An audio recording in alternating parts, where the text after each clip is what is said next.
Premier chapitre. Lorsque j'avais 6 ans, j'ai vu une fois une magnifique image dans un livre sur la forêt vierge, qui s'appelait « Histoire vécue ». Ça représentait un serpent boa qui avalait un fauve. Voilà la copie du dessin. On disait dans le livre « Les serpents boa avalent leur proie tout entière sans la mâcher.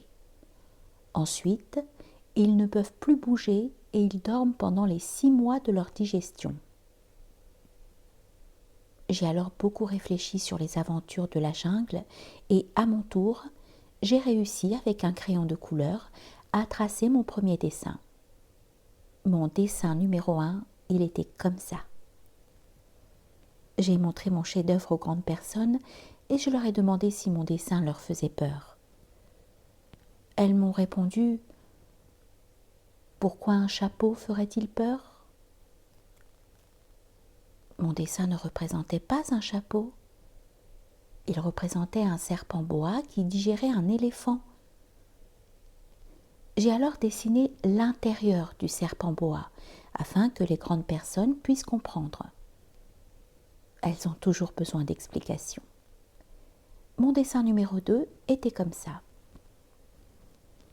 Les grandes personnes m'ont conseillé de laisser de côté les dessins de serpents boa ouverts ou fermés et de m'intéresser plutôt à la géographie, à l'histoire, au calcul et à la grammaire.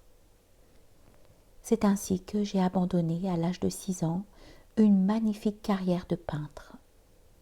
J'avais été découragée par l'insuccès de mon dessin numéro 1 et de mon dessin numéro 2. Les grandes personnes ne comprennent jamais rien toutes seules et c'est fatigant pour les enfants de toujours et toujours leur donner des explications. J'ai donc dû choisir un autre métier et j'ai appris à piloter des avions.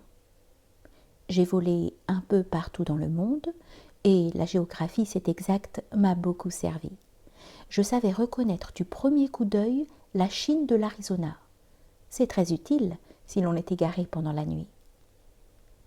J'ai ainsi eu, au cours de ma vie, des tas de contacts avec des tas de gens sérieux. J'ai beaucoup vécu chez les grandes personnes. Je les ai vus de très près. Ça n'a pas trop amélioré mon opinion. Quand j'en rencontrais une qui me paraissait un peu lucide, je faisais l'expérience sur elle de mon dessin numéro 1 que j'ai toujours conservé. Je voulais savoir si elle était vraiment compréhensive. Mais toujours elle me répondait « C'est un chapeau ». Alors je ne lui parlais ni de serpent boa, ni de forêt vierge, ni d'étoiles. Je me mettais à sa portée. Je lui parlais de bridge, de golf, de politique et de cravate. Et la grande personne était bien contente de connaître un homme aussi raisonnable.